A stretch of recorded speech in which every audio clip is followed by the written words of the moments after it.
নমস্কাৰ বন্ধুসকল, আজিৰ এই নতুন ভিডিঅ'টোত আপোনালোকক সকলোকে স্বাগতম জনাইছো।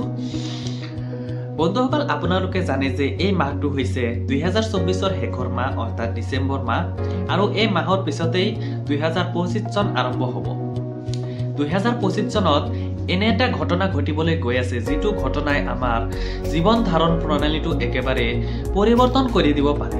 কিয়নো সূৰ্যৰ পৰা সোলাৰ ফ্লেয়াৰ অৰ্থাৎ জুইৰ ডাৱৰৰ নিচিনা কিছুমান প্লাজমা আমাৰ পৃথিৱীত আহি খুন্দা খাব পাৰে আৰু এই প্লাজমাবোৰ ইমানেই শক্তিশালী হ'ব পাৰে যে পৃথিৱীৰ যিটো চুম্বকীয় ক্ষেত্ৰ আছে সেই চুম্বকীয় ক্ষেত্ৰয়েও ইয়াক বাধা দি ৰাখিব নোৱাৰে।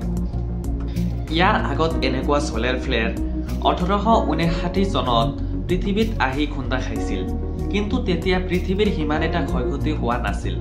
কিন্তু এইবাৰ যদি এই সোলাৰ ফ্লেয়াৰে আমাৰ পৃথিৱীখনত খুন্দা খায় তেনেহলে আমাৰ পৃথিৱীখনত থকা যিমানবোৰ বৈদ্যুতিক সামগ্ৰী আছে যেনে power Grids, satellite, mobile tower ইত্যাদি যিবোৰ বৈদ্যুতিক বস্তু আছে এই সকলোবোৰে কাম কৰা বন্ধ কৰি দিব আৰু ইয়াৰ লগত উৰাজাহাজৰ যিটো নেভিগেশ্যন সিস্টেম আছে আৰু জিপিএছৰ নিচিনা কিছুমান বস্তু আছে সেইবোৰেও কাম কৰা বন্ধ কৰি দিব পাৰে, যাৰ বাবে আমাৰ পৃথিৱীখন বহু বছৰৰ বাবে বহুত পিছ পৰি যাব পাৰে।